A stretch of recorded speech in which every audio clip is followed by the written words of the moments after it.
Keith, a lot of people, I guess, have, when they're going to buy a home, they have questions such as, should I just buy a small house now, or buy one that I'm going to be living in for a long time? Yep. Obviously, you must run into a lot of people who, well, obviously their situation is different. Like I run into people, especially as far as their financial situation. Everyone is unique. But can you give your opinion about, what they should do as far as, a starter home or a home they're going to live in for a long time? What's the return on investment? What's, from your experience, what usually happens, and what would you advise people to do?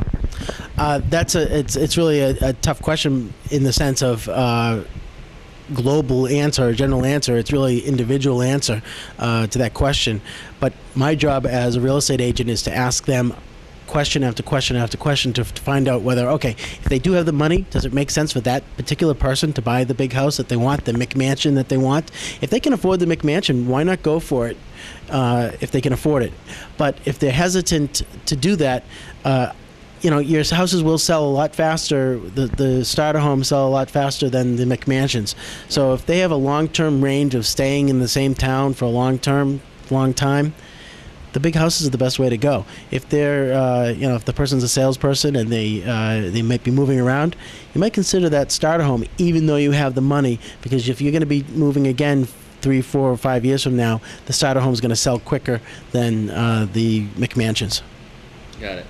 So really, it's just a matter of you getting into their situation and really finding out their motivations, because I think a lot of whatever profession you're in, but especially real estate, maybe the lack of service that a lot of people pay for is or a disservice that's done to them is that a professional is not asking them these questions. Is that right?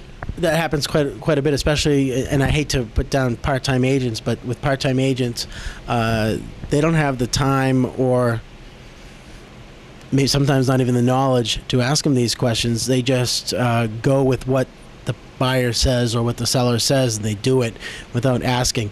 It's just like the buyers who want the foreclosure house. Do they really want the foreclosure house? No.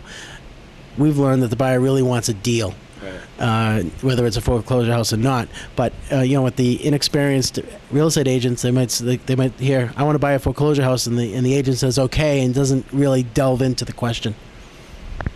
Interesting. So definitely make sure you're working with a professional.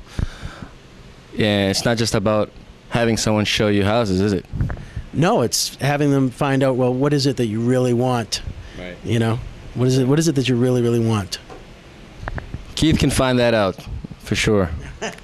I hope so. Thank you. Thank you.